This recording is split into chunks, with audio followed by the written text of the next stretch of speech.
नमस्कार, मैं Sonali Kulkarni crime petrol सतर्क की श्रृंखला में आपका स्वागत करती हूँ। कई बार मीडिया का दबाव केस सॉल्व करने में अहम भूमिका निभाता है। जब कोई केस अखबार की सुर्खियां बनता है, टीवी पर उसे लेकर डिबेट होती है, तो स्वाभाविक रूप से जनता भी उस केस से जुड़ती है, जिससे पुलिस और प्रशासन पर उस केस को सॉल्व करने का दबाव बढ़ता है। आफिया का केस भी अखबार और न्यूज चैनल पर काफी उछला। यही नहीं, इलेक्शन के दौरान चुनावी मुद्दा भी बना। पर अफसोस कि इंसाफ के बजाय आफिया की अम्मी नजमा को सिर्फ खोखले वादे और झूठी उम्मीदें ही मिली। मानो आफिया की केस फाइल नेताओं के लिए वोट बटोरने का एक जरिया बन के रह गई। आइए जानते हैं क्या थी आफिया की कहानी।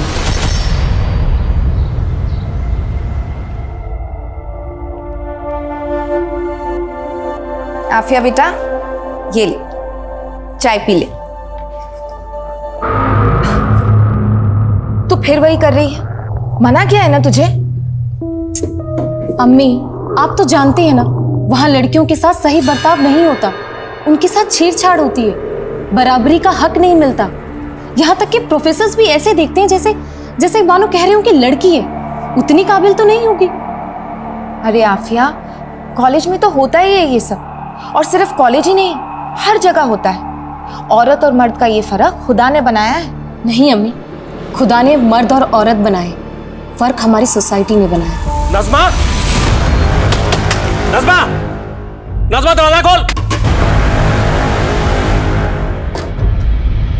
अशफाक, तुम्हें मना किया ना यहाँ आने के लिए?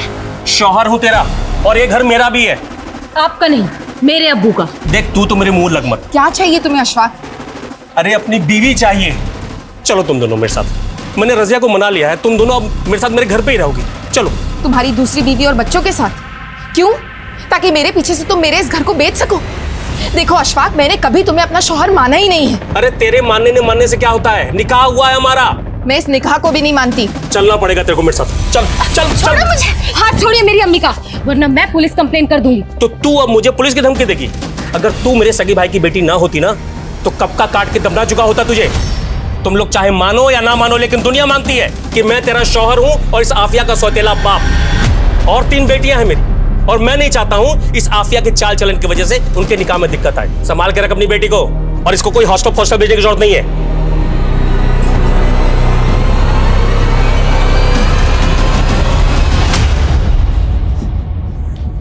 अम्मी, आप क्यों सहती हैं ये सब? तू नहीं समझेगी आफिया, ये दुनिया एक अकेली औरत के लिए कितनी जालिम है। प्लीज अम्मी, आप ये औरत होने की दुहाई मत दो।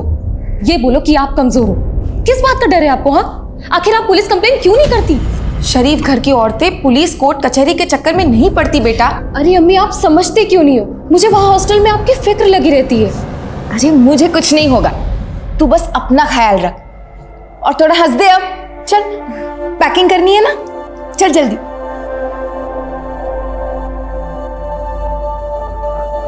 ये ले आफिया, कुछ पैसे रख ले। अम्मी, मैं मैनेज कर लूंगी, एंड आई नो यहाँ पर फैक्ट्री में आपको ज्यादा जरूरत पड़ेगी, और वैसे भी मैं वहाँ ट्यूशन पढ़ाती हूँ ना, उसके पैसे आने वाले, टेंशन मत लो। बहुत सयानी हो गई है तू, लेकिन मैं भी तेरी अम्मी हूँ, चुपचाप रख ले। और आफिया, ये देखना जरा, ये डॉक्टर है, बहुत पैसे कमाता है। अम्मी, आप तो चाहती थी ना कि मेरा निकाह ना हो अभी। आप चाहती थी कि मैं पढ़ाई करूं। तेरी इस अम्मी ने बहुत गलतियां की हैं, और मैं नहीं चाहती इन गलतियों का असर तेरी जिंदगी पर पड़े। तू बस निकाह कर ले, इससे मेरे कलेजे को सुकून मिलेगा। अम्मी, मैं निकाह करूंगी, जरूर करूंगी, लेकिन किसी के डर से नहीं, अपनी मर्जी से, अपनी खुशी से।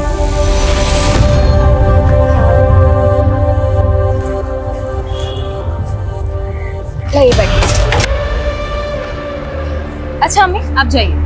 मैं रुकती हूँ ना बस आने तक। अरे अम्मी, आपको काम के लिए देरी हो जाएगी, आप जाइए ना, मैं बस लेकर चली जाऊँ। ठीक, ख्याल रखना अपना। खुदा हाफिज। खुदा हाफिज।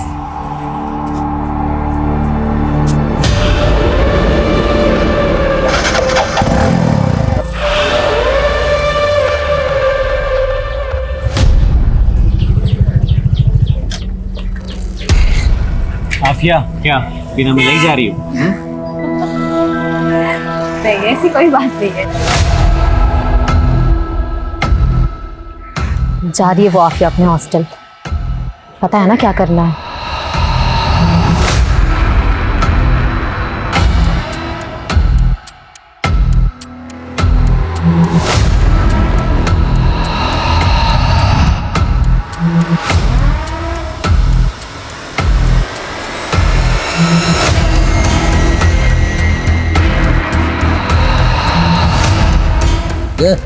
एक चाय देना।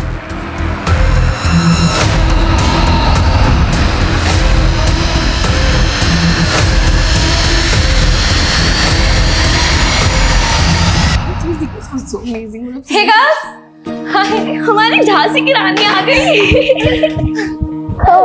Good, how are you? Good. यार तूने पोस्टर इतने कमाल के बनाया ना कि उन्हें देख के मजा ही आ गया, सीरियसली। पता है शगुन, पूरी रात लगी मुझे इन पोस्टर्स को बनाने में। अम्मी तक को टाइम नहीं दे पाई। तो तूने अपनी पूरी छुट्टी इस नुक्कड़ नाटक पे वेस्ट कर दी? और नहीं तो क्या। कमाल है तू भी। वो तो मैं हूँ। अच्छा लिसन, अभी मैं चली फ्रेशन अप होने, तुम लोग अपने गॉसिप कंटिन्यू करो। हाँ, तुम्हें जरूरत भी है, जाओ। चल चल।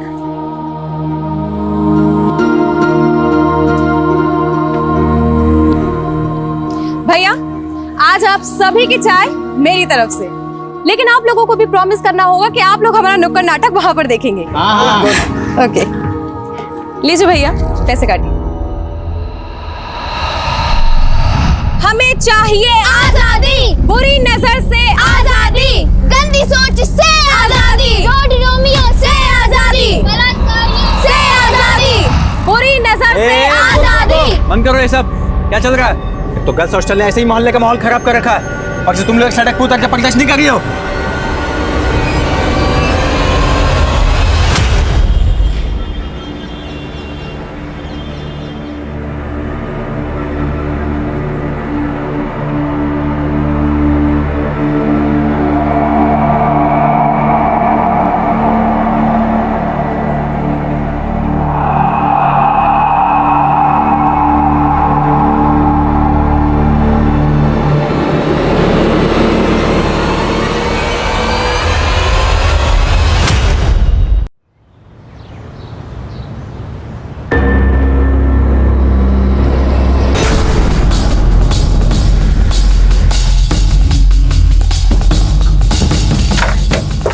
जय सर, आप यहाँ आपको इस वक्त ड्यूटी ज्वाइन नहीं करनी चाहिए थी। विनय, ड्यूटी फर्स्ट। काम है तो करना पड़ेगा ना। सर इस तरह इतनी वहशियत, इतना गुस्सा, इस तरह से कौन मार सकता है इसे? सर, लड़की का नाम आफिया खान है, उम्र 21 साल, JMS कॉलेज की स्टूडेंट है और यहाँ हॉस्टल में रहती थी। ये देखिए सर, ये लेटर भी चिपका हुआ। लड़की को इसी बेड पे मारा होगा और फिर कमरे से घसीट कर किसी जिल्टेड लवर का मामला लगता है। सर, कॉलेज की छुट्टियाँ चल रही थी, इसीलिए सभी लड़कियाँ अपने अपने घर गई हुई थी। आफिया और 4-5 लड़कियाँ और अभी परसों ही अपने घर से हॉस्टल लौटी सर। ये रही सर। अच्छा, आफिया के रूम में 2 बेड्स और हैं। उसकी रूममेट्स कौन है? सर, मैं और तनु, लेकिन तनु अभी तक घर से वापस नहीं आई है सर। आफिया को इतनी हैवानियत से, इतनी बेरहमी से किसी ने मार दिया और आपको कुछ पता ही नहीं चला? एक्चुअली कल रात को मैं अपने कमरे में नहीं थी। हम सब लोग कल गीतिका के रूम में थे, क्योंकि इसकी दोनों रूममेट नहीं आई थी तो हम लोग इसी के रूम में सो गए थे सर। हाँ सर, ये सब मेरे ही रूम में थे। लेकिन आफिया तो आपके रूम में नहीं। क्यों? कोई अनबन थी उसके साथ? नहीं नहीं सर, वो तो हम सबकी बहुत अच्छी दोस्त थी। मैंने कल उसे बोला भी था कि तू भी हमारे साथ चल, लेकिन उसने कहा कि उसे पढ़ाई करनी है। तू अभी तक पढ़ रही है? चलना गीतिका के रूम में।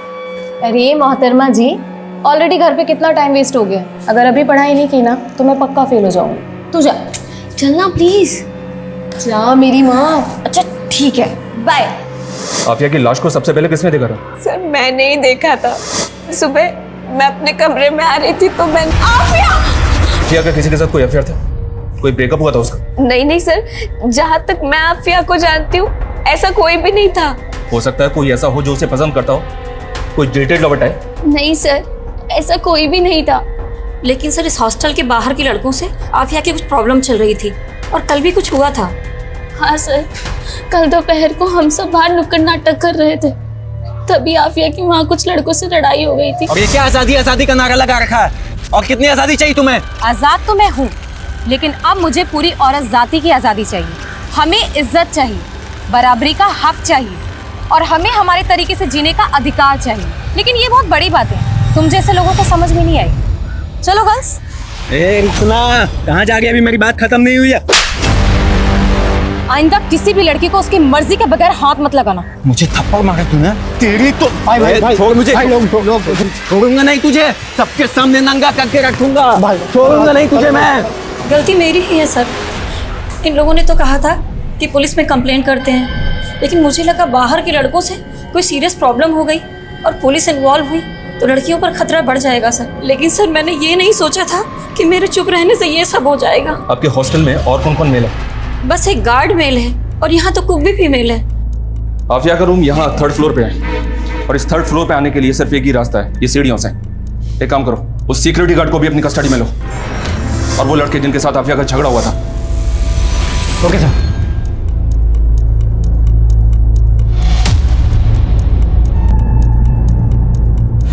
विनय, ये देखो, कहीं भी किलर्स के फुटप्रिंट नहीं मिले, ना ही सीढ़ियों पे, लेकिन यहाँ पे एक काम करो, यहाँ के प्रिंट लो और लड़की की बॉडी को पोस्टमार्टम के लिए भेजो। Okay sir.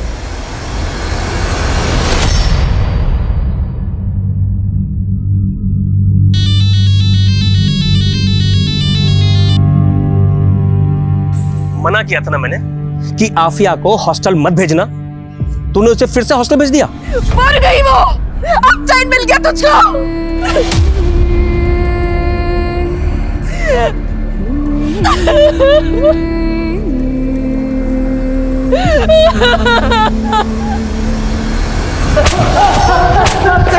कुछ नहीं किया सर मैंने। तुम दोनों का झगड़ा हुआ था ना आफिया के साथ, उसे नंगा करके घुमाने की धमकी दी थी ना तुमने। नंगा करके मैंने बस गुस्से में बोल दिया था सर, बस गुस्से में बोल दिया था। वो फालतू की नारेबाजी कर रही थी बहुत। बड़े समाज सुधारक बनते हो ना तुम दोनों, हाँ? विनय, इन दोनों समाज सुधारकों की अच्छी तरह से खाल खींचो, तोड़ो इन दोनों को। कुछ नहीं किया सर हमने।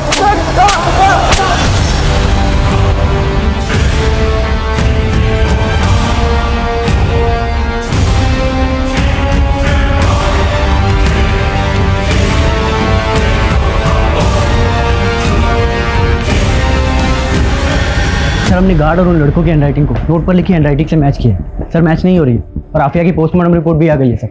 सर पर गहरी चोट लगने की वजह से उसकी मौत हुई थी। और रेप? सर रेप तो कंफर्म नहीं हुआ, बॉडी पर कोई डीएनए तो नहीं मिला, लेकिन सर नोचने के निशान है।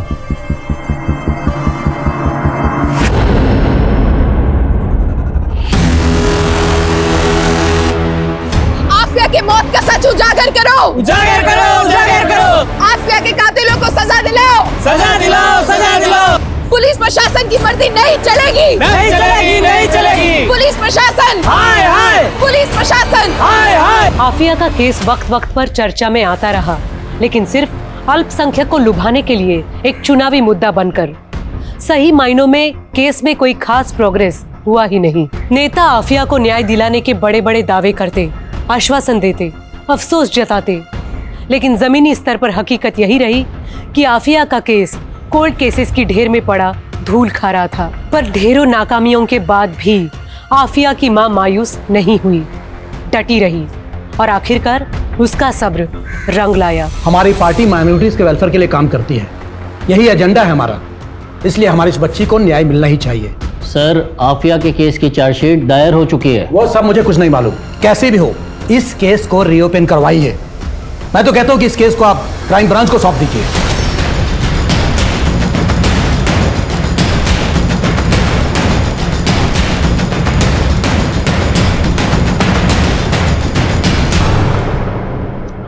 सर इस केस में इन्वेस्टिगेशन करने जैसा कुछ है नहीं। आपको भी पता है ये सिर्फ एक पॉलिटिकल स्टंट है, लोगों को बहकाने के लिए किया जा रहा है। जानता हूँ जिंदल, लेकिन ऊपर से ऑर्डर्स है, इन्वेस्टिगेशन तो करनी पड़ेगी।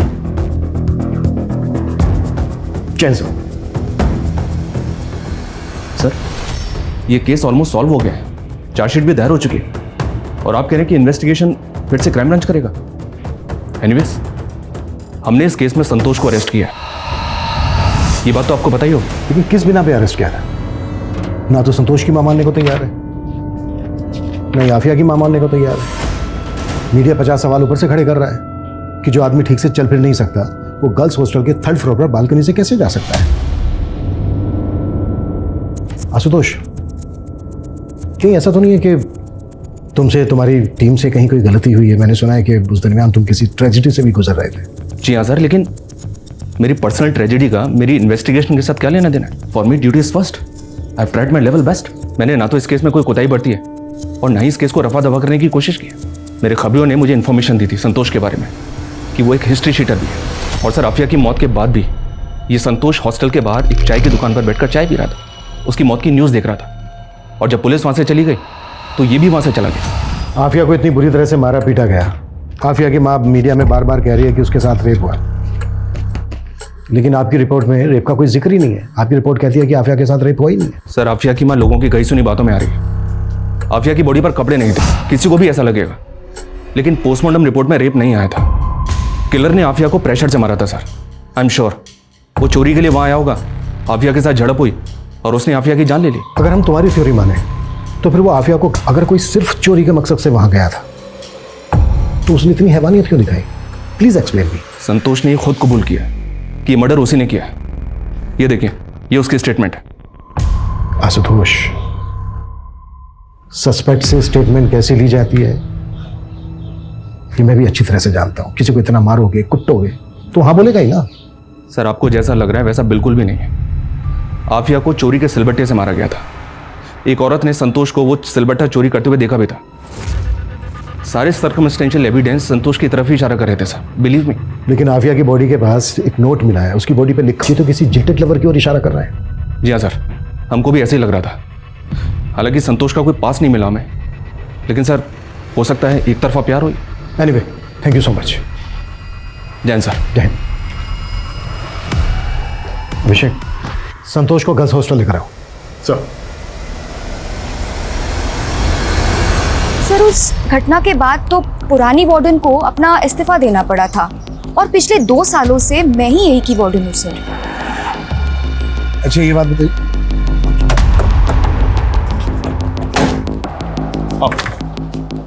सर ये संतोष है। साहब मैंने कुछ नहीं किया है साहब। तू स्टेटमेंट दे चुका है अपना पहले ही। साहब उन लोगों ने बहुत मारा था साहब, सच बोल रहा हूँ साहब, मैंने कुछ नहीं किया। ठीक है, रोना बंद करो। इधर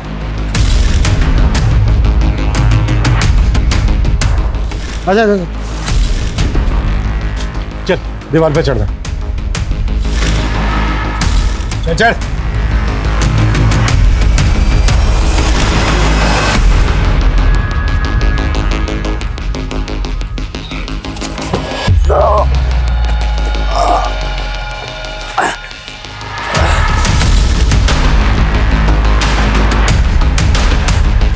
संतोष, इस बोरी को घसीटते हुए वॉशरूम तक लेकर जाओ।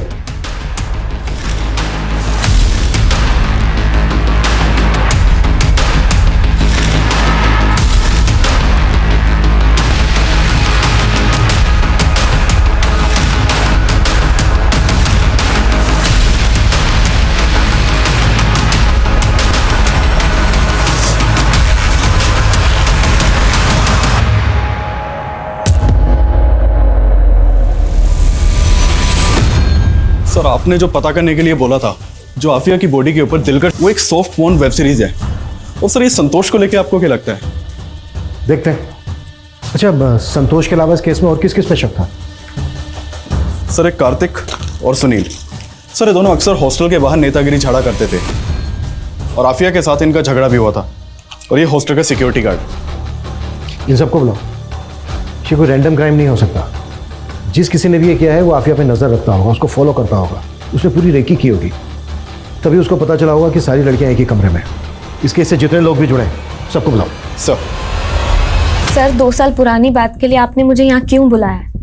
मेरे हस्बैंड और मेरे इन-लॉज को ये सब बिल्कुल नहीं पसंद। 2 साल पहले तुम्हारी रूममेट की जान गई।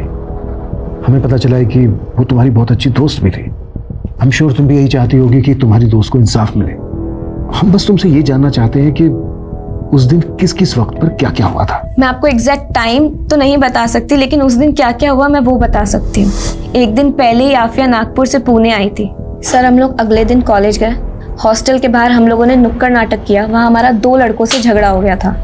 जो हम पहले ही बता चुके हैं। सर हम उसी रात गीतिका के रूम में चले गए थे पार्टी करने के लिए। हमारी आंख लग गई और हम वहीं सो गए। इससे ज़्यादा हम और कुछ नहीं जानते सर। सर क्या बताऊं क्या हुआ था। 2 साल बीत चुके हैं इस बात को, और सच कहूं तो मुझे भी कुछ अच्छे से याद नहीं। तुम लोगों ने किसी तरह की कोई आवाज़ सुनी थी उस दिन? नहीं सर, एक्चुअली उस दिन हॉस्टल के आसपास कोई फंक्शन था तो बहुत शोर था, इसलिए कुछ सुनाई नहीं दिया। सर, वार्डन किरण शर्मा यहाँ से जॉब छोड़ के दिल्ली शिफ्ट हो चुकी है। मैंने उसे बुला लिया है। और वो दोनों लड़के अंकित और सुनील, उनका क्या हुआ? सर वो दोनों भी पुणे छोड़कर जा चुके हैं। मैंने उन्हें भी इन्फॉर्म किया है।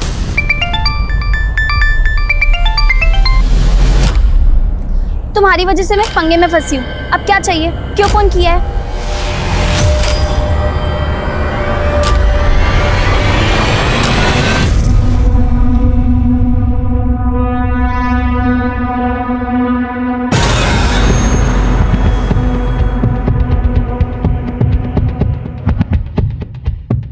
अभिषेक, इंस्पेक्टर आशुतोष को बुलाओ। सर।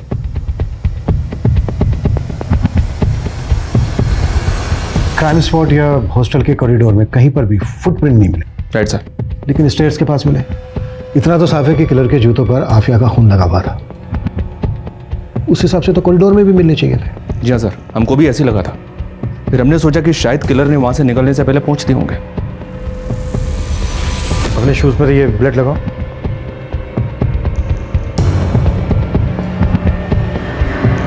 किलर ने अगर खुद अपने फुटप्रिंट साफ किए होते तो हल्के से रह जाते। जैसे कि देखो ये रह गए। किलर के पास इतना टाइम तो होगा नहीं कि वो अच्छे से साफ कर सके। इसका मतलब यह है कि किलर के जाने के बाद किस केस में कम से कम 2 लोग इन्वॉल्व हैं, शायद एक बाहर वाला और एक अंदर वाला। अभिषेक, अपनी टीम के कुछ लोगों को बोलो कि हॉस्टल के बाहर अंडर कवर होकर रहें। हॉस्टल में क्या क्या होता है पूरी जानकारी इकट्ठा करें, और इस केस से जुड़े सभी लोगों के कॉल रिकॉर्ड्स, लोकेशंस और बाकी की डिटेल्स चाहिए मुझे। Right sir.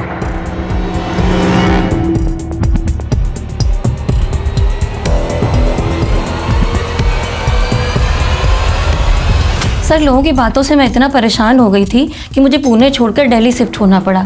और उस दिन जो कुछ भी हुआ था मैं पहले ही सब कुछ बता चुकी हूँ। इसके अलावा मुझे कुछ भी नहीं पता। सर उस वक्त अक्ल नहीं थी, इसलिए नेता वेता के चक्कर में लगे रहते थे। लेकिन अब बात समझ में आ गई कि जब घर में पैसे और नौकरी की बात होती है कोई नेता हाथ थामने नहीं आता। सर पहले ही हमारी बहुत बदनामी हो चुकी है, बीवी बच्चे वाले हैं सर हम। सर बहुत मुश्किल से हमने फिर से अपनी ज़िंदगी की शुरुआत की। अब हमें बख्श दीजिए सर। हमें पुलिस वालों ने बहुत मारा साहब। हम तो बोल बोल कर थक गए थे कि हमने कुछ नहीं किया। वो तो माता रानी का शुक्र है कि आप लोगों ने उस राक्षस को पकड़ लिया, वरना तो हमें सूली पर चढ़ा देते। गरीब की सुनता ही कौन है। सर कोई छोटा सा भी ऐसा क्लू नहीं मिल रहा है जिससे हम ये जान पाए कि इसमें किसी और की इन्वॉल्वमेंट है, पर हम कोशिश कर रहे हैं sir. I will keep you update sir. Abhishek sir, call records की क्या अपडेट है? सर ये उन सबके ही मोबाइल रिकॉर्ड्स हैं सर, बाकी सब तो क्लीन है। एक बस गीतिका के मोबाइल पे नागपुर से कॉल आ रहे थे, वो भी आफिया के घर के पास के पीसीओ से।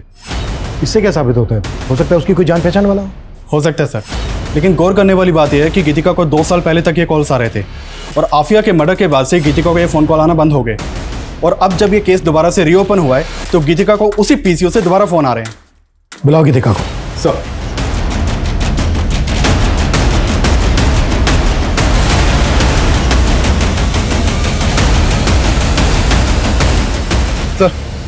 सर कुछ तो गड़बड़ लग रही है। सर गीतिका को बुलाने के लिए एक टीम उसके रेंटेड घर पे भेजी थी, तो नेबर से पता चला कि वो तो घर छोड़ के जा चुकी है। तो आपका शक सही था कि हो ना हो इस केस में 2 लोग शामिल हो सकते हैं, और कहीं ना कहीं ये दूसरी शख्स गीतिका ही हो सकती है। ये भी तो हो सकता है ये केस रेप केस हो ही नहीं, इसमें दुश्मनी का एंगल हो, किसने दुश्मनी निकाली हो आफिया के साथ। पुलिस को गुमराह करने के लिए क्राइम सीन को इस तरह से सजाया गया कि जिल्टेड लवर और रेप एंड मर्डर का केस लगे। अभिषेक पता करो कि गीतिका इस वक्त कहाँ पर है, और नागपुर से गीतिका को फोन कौन कर रहा था। आफिया की माँ से भी पूछताछ करो, शायद वहां से कुछ पता चले। सर। गीतिका? नहीं, मैंने गीतिका को कभी फोन नहीं किया। मैं तो उसे अच्छे से जानती भी नहीं हूँ। देखिए कॉल्स तो आपके एरिया से आते थे, उसका कोई दोस्त या कोई जानने वाला? मैं किसी को नहीं जानती। ठीक है।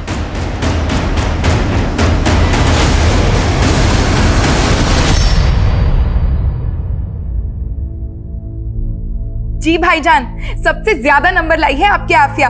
अखबार के दूसरे पन्ने पर उसका फोटो भी छपा है। हाँ, आगे जैसा आफिया चाहे। खुदा हाफिज। ये क्या अम्मी, आप अभी तक फोन पर लगे हो? अरे तूने खबर ही इतनी अच्छी दी है कि रिश्तेदारों तो क्या पूरी दुनिया को बताना चाहती हूँ कि आफिया मेरी बेटी लाखों में और मेरी अम्मी करोड़ों में। देखना अम्मी, ये तो शुरुआत है। धीरे धीरे मैं इतना नाम कमाऊंगी ना कि आपको वर्ल्ड फेमस कर दूंगी।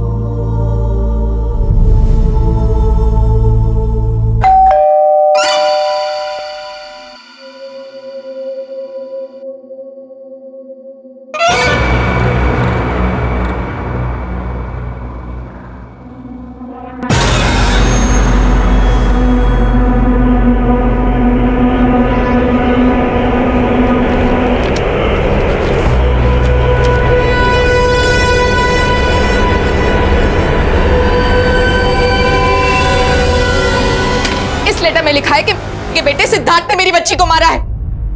अब समझ आया, अपने संतोष जैसे आदमी को केस में फंसाया ताकि केस को रफा दफा कर सके।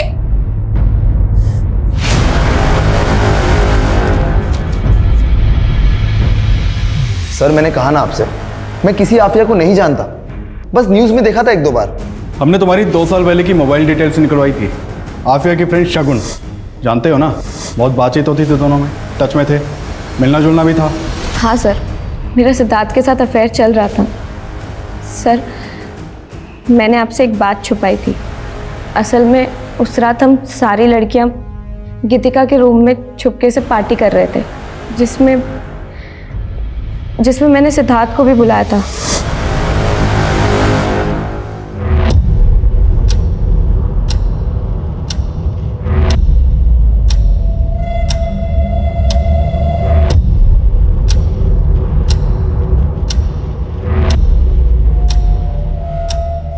हाँ सर, मैं वहाँ पर गया था, लेकिन 1 घंटे में वापस आ गया। उसके बाद वहाँ पर क्या हुआ मुझे कुछ नहीं पता सर। सर सिद्धार्थ झूठ बोल रहा है। हम लोग तो बीच पार्टी से ही निकल गए थे और निकलकर हम लोग दूसरे कमरे में चले गए थे।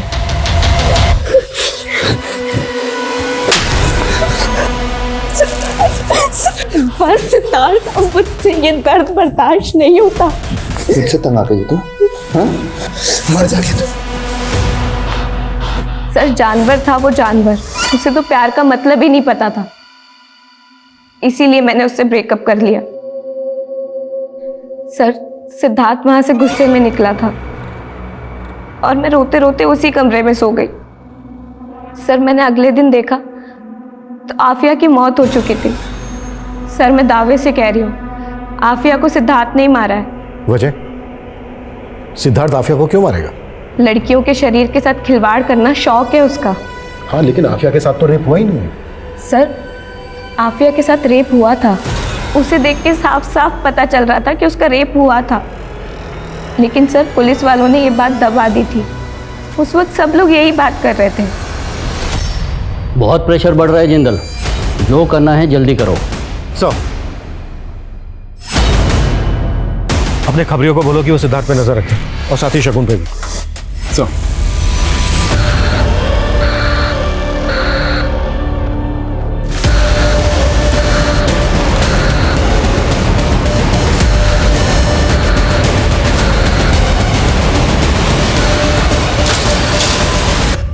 सर ये सिद्धार्थ तो बार बार यही कह रहा है कि वो उस रात वहां था ही नहीं।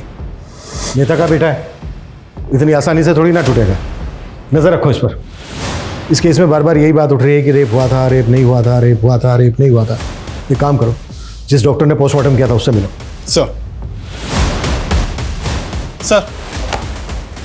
सर आफिया की बॉडी के ऊपर ब्रुटैलिटी के निशान थे, खरोंच, बाइट मार्क्स, लेकिन डॉक्टर का कहना है कि उसका रेप नहीं हुआ था। अभिषेक, आफिया के स्केलेटन की दोबारा से जांच करवाओ, हो सकता है वहां से कुछ मिल जाए। कोर्ट उसके घर वालों से परमिशन लो। Yes sir.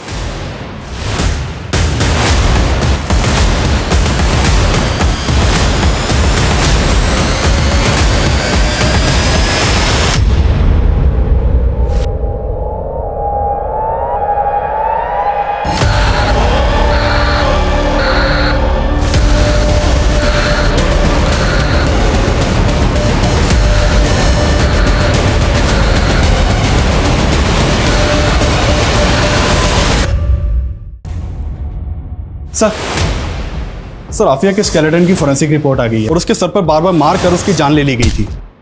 सर एक और बात पता चली है, आफिया के मर्डर के करीब 8 महीने पहले उसने एक वीडियो पोस्ट किया था जो काफ़ी वायरल हुआ था। ये देखिए सर ये वीडियो आफिया के हॉस्टल का ही है।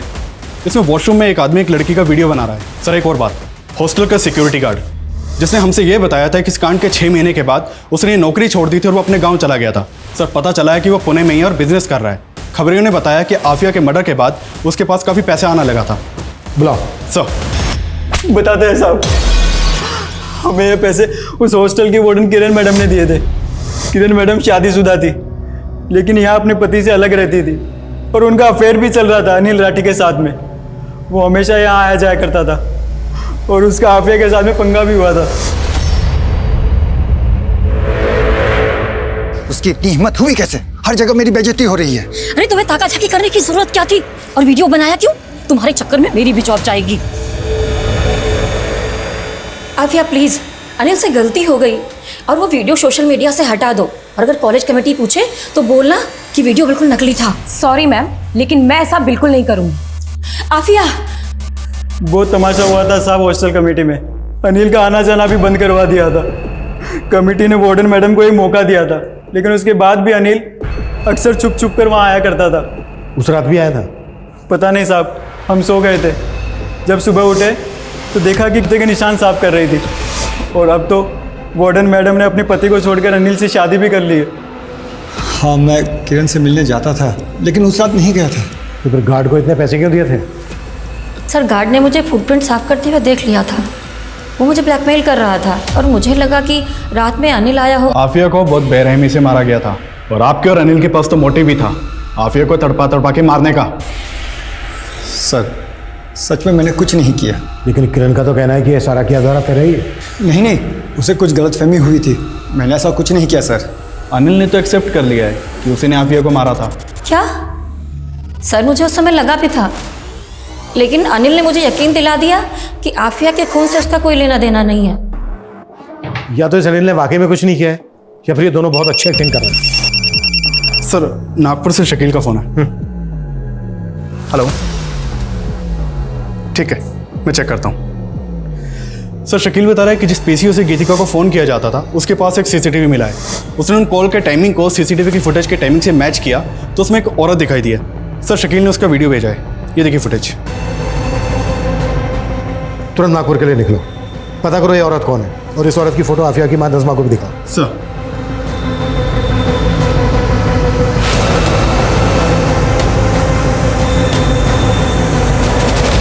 हाँ सर, मैंने फ़ोन किया था गीतिका को और बोला था कि उस आफिया पर नज़र रखे क्योंकि आफिया का मेरे शौहर के साथ अफेयर चल रहा था।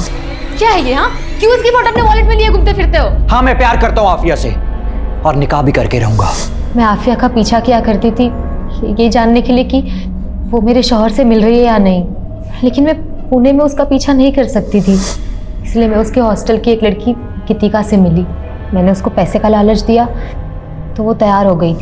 कहीं ऐसा तो नहीं है कि अपने गुस्से की वजह से तुमने ही आफिया के साथ ये सब कुछ करवाया? नहीं सर, मुझे क्या पड़ी है मैं किसी के साथ कुछ करूं। ऐसी लड़कियों को ऊपर वाला खुद ही सजा देता है और उसका तो पूरा खानदान ही ऐसा है। मतलब? सर उसके अम्मी को उसके अब्बू ने गुस्से में तलाक दे दिया था, फिर वापस आए बीवी के पास रोते हुए। अपने शौहर से वापस निकाह करने के लिए उसको पहले अपने देवर अशफाक से निकाह करना पड़ा ताकि अशफाक नज़मा को तलाक दे और नज़मा फिर से अपने शौहर के साथ निकाह कर सके। जी, लेकिन उससे पहले ही उनको हार्ट अटैक आ गया और उनकी मौत हो गई। लेकिन उनकी मौत के बाद अशफाक ने नज़मा को तलाक नहीं दिया, उल्टा दोनों माँ बेटी का जीना हराम कर रखा था। अशफाक जानता था कि अगर वो नज़मा को तलाक दे देगा तो इतने बड़े घर की मालकिन वो दोनों माँ बेटी अकेले बन जाएंगी।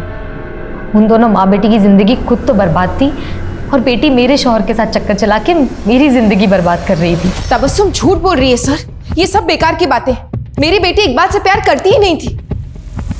तुझे मेरी कसम बता क्या कुछ चल रहा है तेरे इकबाल के साथ? अम्मी कम से कम आप तो मेरा यकीन कीजिए, इकबाल भाईजान को मैं सिर्फ अपना भाई मानती हूँ और कुछ भी नहीं।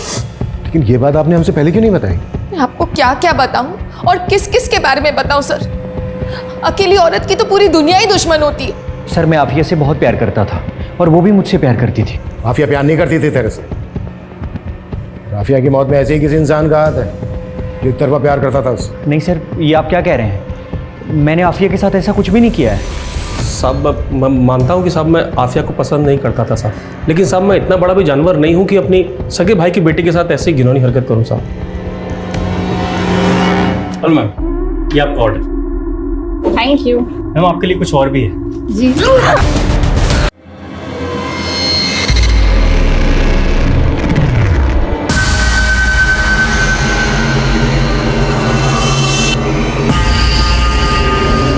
नहीं सर, मेरा सिद्धांत के साथ कोई अफेयर नहीं है। वो मेरे ऊपर प्रेशर डाल रहा है कि मैं शादी के बाद भी उसके साथ फिजिकल रिलेशन बनाऊं। सर, वो आज भी मुझे बहुत मारता है। तो तुम उसकी बात मानती क्यों? क्योंकि सर, अगर मैंने ऐसा नहीं किया तो वो मेरे पति को जान से मार देगा। इसलिए तुमने सिद्धार्थ को फंसाना चाहा झूठ बोलकर? और नज़मा को भी वो लेटर तुमने ही लिखा था ना? हाँ सर, लेकिन सर मैं सिद्धांत को फंसा नहीं रही हूँ। उस जैसा जानवर ही एक लड़की का ऐसा हर्ष कर सकता है। सिद्धांत के अगेंस्ट केस करो, चुप बैठी रहोगी, कुछ नहीं होगा। और अगर तुम सही हो, पुलिस तुम्हारा साथ देगी। सर मैं पहले भी कह चुका आप लोग से, मैं वहाँ गया ज़रूर था, लेकिन फिर मैं वहाँ से निकल गया। और उसके बाद वहाँ पर क्या हुआ मुझे कुछ नहीं पता। इससे ज़्यादा सर मुझे कुछ नहीं कहना। अंकित और सुनील का झगड़ा था आफिया के साथ। इन दोनों के पास मोटिव बनता है। हो सकता है इन दोनों के कहने पर ही ये गार्ड ने काम किया हो, क्योंकि गार्ड अच्छी तरह से जानता था कि अनिल का भी झगड़ा था आफिया के साथ। अगर वो सब करेगा तो डाउट जो है अनिल पे जाएगा। सर ये कांड खुद अनिल भी तो कर सकता है, क्योंकि उसके पास सीधा मोटिव था। मोटिव तो तबस्सुम और इकबाल के पास भी था, और मोटिव अशफाक के पास भी था। हो सकता है अशफाक ने इस काम को अंजाम दिया, या फिर सिद्धार्थ, क्योंकि शगुन तो सीधा शक सिद्धार्थ के ऊपर जता रही है। ये भी तो हो सकता है कि इनमें से कोई ना हो, इस वारदात को किसी और ने अंजाम दिया। अभिषेक ये देखो, ये कुछ दिन पुराना न्यूज़पेपर है। सूरत में एक लड़की के साथ वारदात कुछ ऐसी हुई थी जैसी इस लड़की के साथ, लेकिन किसने किया ये अभी तक पता नहीं। सर आफिया का मर्डर भी इसी तरह से हुआ था, लेकिन आफिया का रेप नहीं हुआ था। अभिषेक, इस केस में जो डिफरेंसेस हैं तो उस पर क्यों सोच रहे हो? जो चीज़ें कॉमन है उस पर आगे बढ़ते हैं ना। लेकिन सर अगर ये तुक्का फेल हो गया तो इस केस को बंद करने की नौबत आ सकती है। इसलिए तो रिस्क लेना भी बनता है। पिछले 5 साल के जितने भी रेप और मर्डर के केसेस हैं जिसमें इस तरह की समानता है, सबका डेटा निकालो।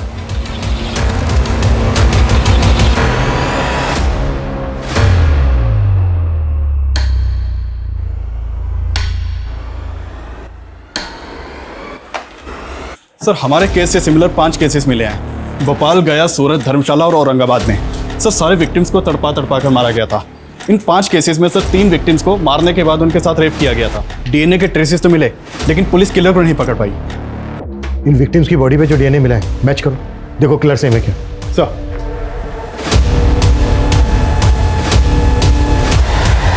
बाय मम्मा। सर डीएनए रिपोर्ट आने में तो अभी टाइम लगेगा, और सर फिलहाल इन 5 लड़की में अभी तक कोई लिंक नहीं मिला है। अभिषेक, लिंक है? याद है हॉस्टल की वो लड़की, क्या नाम था उसका? गीतिका। गीतिका ने कहा था कि उस रात हॉस्टल के आसपास कोई फंक्शन चल रहा था। ये देखो, इन सारे केसेस में भी आसपास कोई ना कोई फंक्शन चल रहा था। अभिषेक, पता करो इन सारे फंक्शंस में कोई आदमी कॉमन है क्या। सर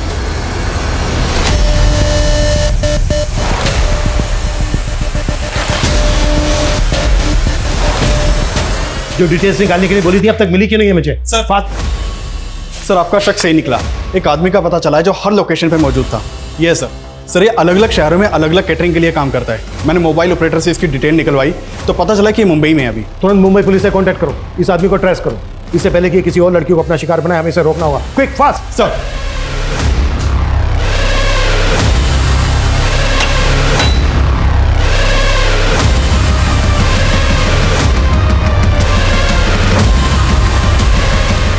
मैडम आपका order. Thank you. 1 minute ma'am.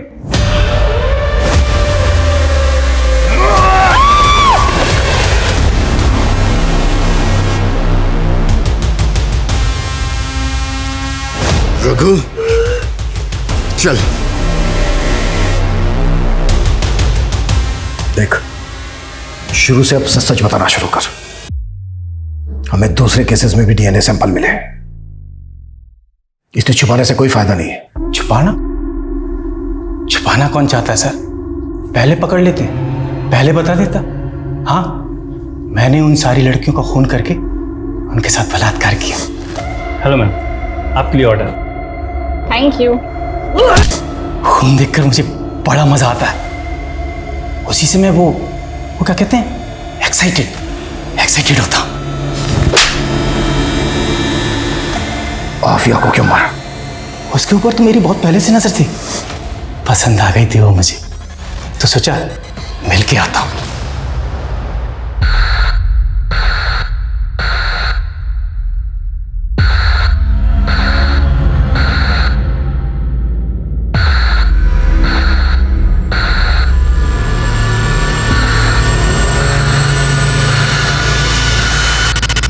कुछ लड़कियों की डेड बॉडी के साथ रेप करता था, कुछ लड़कियों की डेड बॉडी के साथ रेप नहीं करता था।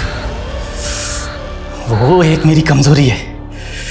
कभी कभी खून देख के भी गरम नहीं होता मैं।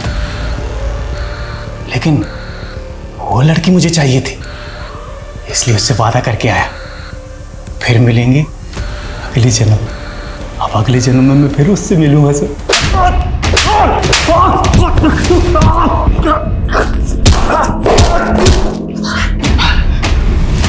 ये तेरा आखिरी जन्म है। इस वक्त रघु न्याय की हिरासत में है। पुलिस जल्द ही उसके खिलाफ कोर्ट में चार्जशीट फाइल करेगी।